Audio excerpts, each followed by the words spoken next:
Maharashtra today 24 news सत्य परिस्थितीचा सविस्तर आढावा। नवी मुंबई पोलीस भरतीमध्ये काँक्रीटच्या रस्त्यावर धावणीची परीक्षा। नवी मुंबई पोलीस दलातील 185 पोलीस शिपाई पदांसाठीची भरती प्रक्रियेला रविवारी पहाटेपासून सुरुवात झाली। पावसामुळे मैदानात धावणीची परीक्षा घ्यावी कशी असा प्रश्न उभा राहिल्याने पोलीस आयुक्तांनी रोडपाली मुख्यालयासमोरील काँक्रीटच्या रस्त्यावर 1600 मीटर धावणीसाठी रस्त्याला धावपट्टी करून त्यावर तोडगा काढला।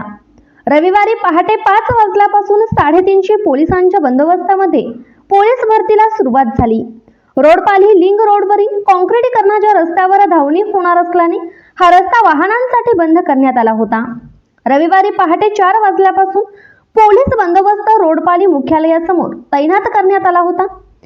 उमेदवारांना भरती प्रक्रियेत कमीत कमी त्रास व्हावा असा विचार करून पोलीस आयुक्त भारंबे, पोलीस उपायुक्त संजय पाटील यांनी नियोजन केल्याचे रविवारी दिसले।